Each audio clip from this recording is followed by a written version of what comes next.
Hello, I am Emily. I'm here on behalf of the Student Music Network, joined with Jehnny Beth, the woman for Jehnny Beth. So your new album, You Heartbreaking You, came out on Friday. Absolutely love it. Oh, thanks. But the show tonight, is this your first time performing in Liverpool? Do you know what? I can't remember. I think I played it before. Yeah. Probably with my band Savages before. I wouldn't be able to give you a place. So Yeah. How are you feeling about the show tonight? Yeah, good.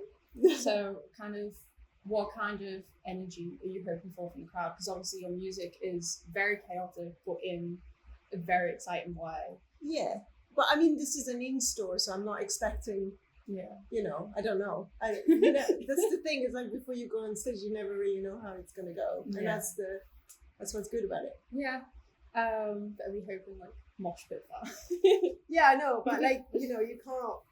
Yeah, I mean, I would love to, but sometimes people, I don't know. Can't. Yeah, I'll do my best. But going back to the beginning of your kind of music career, how did it all begin for you? What was it that made you start making music in this way? Because you were with Savages before this, and so was that kind of your first into the music industry? Savages? Yeah.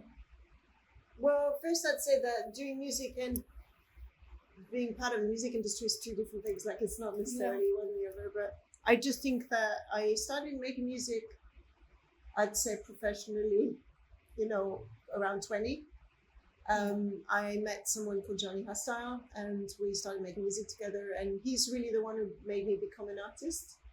And because I remember a conversation we had when we moved to London, and we lived there for over a decade, and he said, I said, I'm not really an artist, because in my head an artist was someone who was recognized, who had a career, who was professionalized in a way.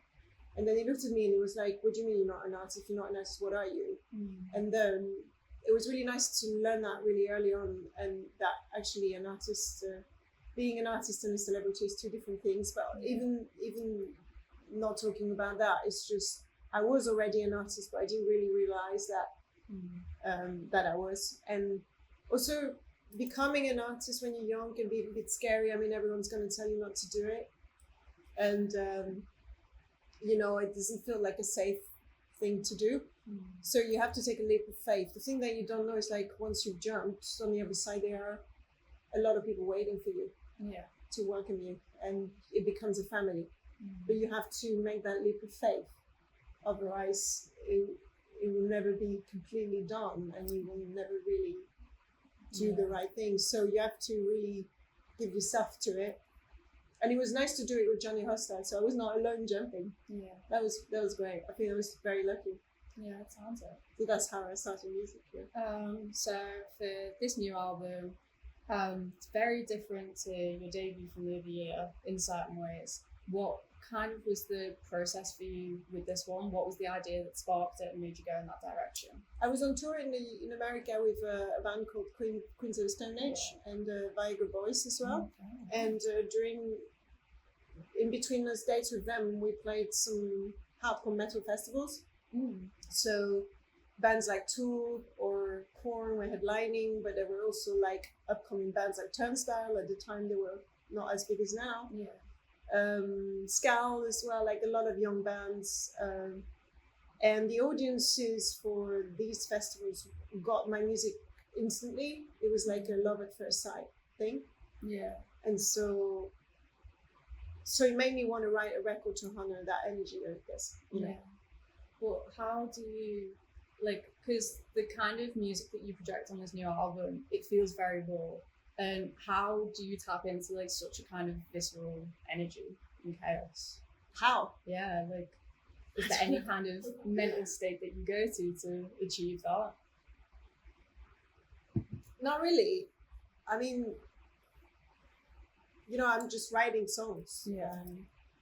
They have a high intensity, but I guess I think we all have that in us. I think just. I don't have to transform. I think the music is a language for me that really gets me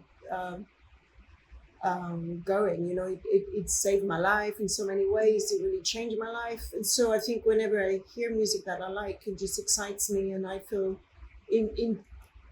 instantly connected to it. Yeah. So I think it's just when you make music, it's a conversation between what you're making and yourself, and then and what it gives you back is it's an increase of energy, I guess. I don't know.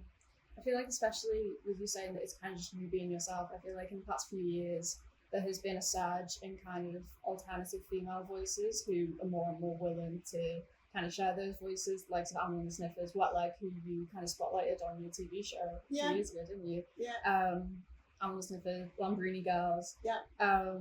And there is that kind of catharsis and willingness to unsettle the norm. But why do you think that this kind of post-punk industrial sound is the right way to kind of portray that message? Because I think it is. I completely it is such a great message for kind of female voices to be themselves in this completely unabashedly chaotic way.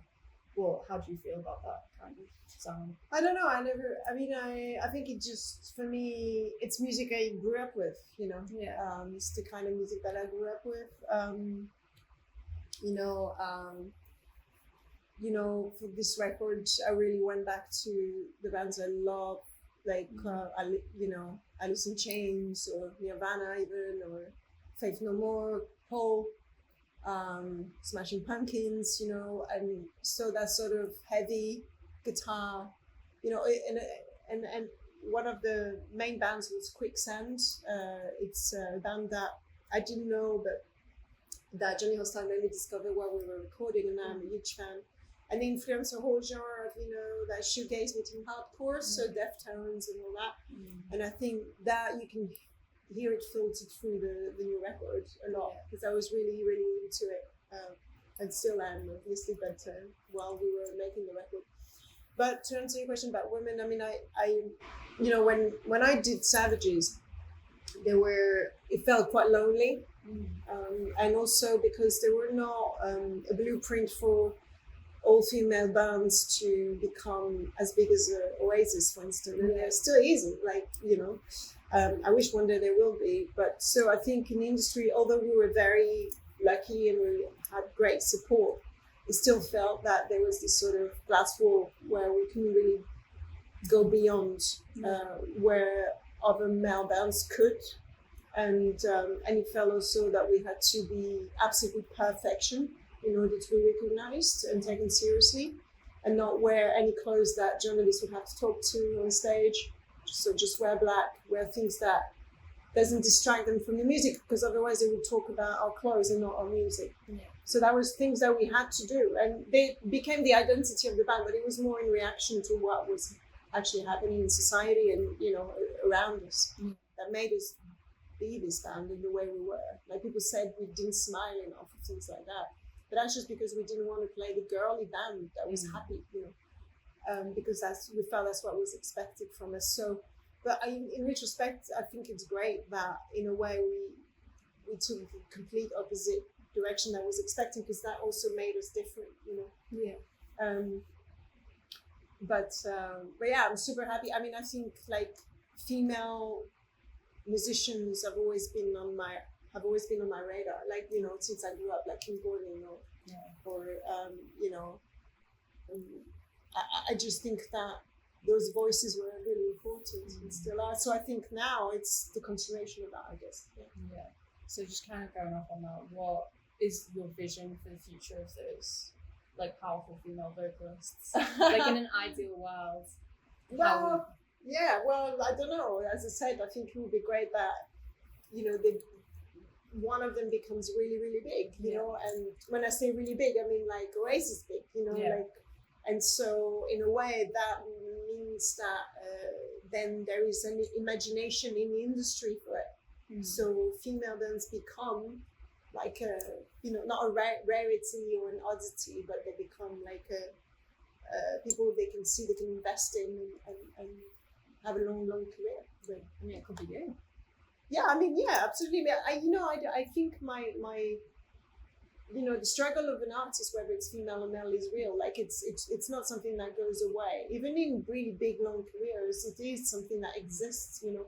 and you can't really go away from it, whether you're big or not. There's always going to be up and downs, and that's fine with it. I think the job is just to keep your head down and do the best you can, and do it with joy if you can, and the rest, it's not up to you. Well, you were saying before about how you've toured with like Supremes and Stone Age. You've done a lot of amazing collaborations. You've had Gorillaz, you've had Primal Screams, Bobby Gillespie. Yeah. Are there any other artists that you're really keen to work alongside going forward? That I haven't worked with, or Either. Any, like, it can be someone who maybe you've worked with in the past who you want to collaborate with again, or someone brand new. Well, as I said, I really like this band called Quicksand. Yeah. I think they're amazing. I was really happy about Turnstile becoming really big. I think that's really interesting. It's good for guitar music for sure. Although they like blending guitar and pop, and I think still it's interesting. There's many. I mean, I love Yasin Bey. I love there's so many. I'm trying to think. I love, you mentioned Eminem and the Snippers. I think she's really great. They were, we just recorded them for my TV show. So I'm really happy about that. That's amazing. Yeah, it's really cool. There's so many. Yeah. Well, one of the main things that I wanted to ask you about is obviously you've also, as well as your music career, you've delved pretty well into the world of acting and the world of cinema as well. You were the star of Oscar-winning Anatomy of a Fall. Yeah.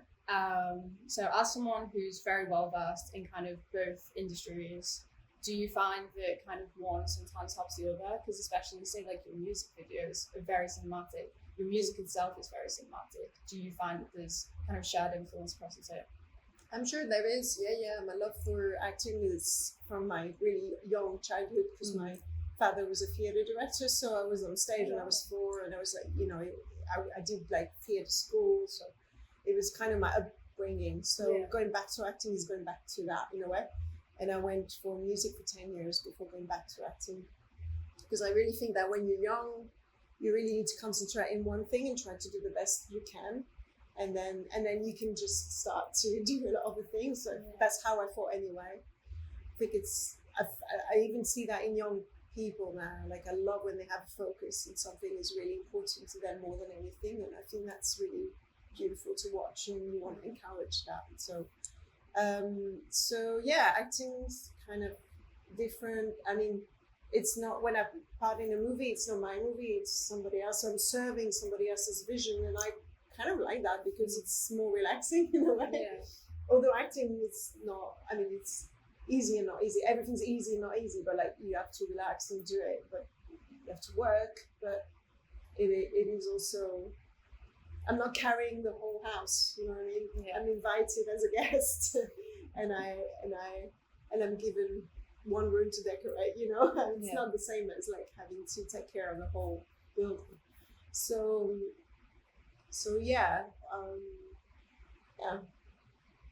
fair enough. So after the success of this album, what do you think is next for you? Another album? Fun. Yeah. I mean, I have a tour coming, so that's exciting.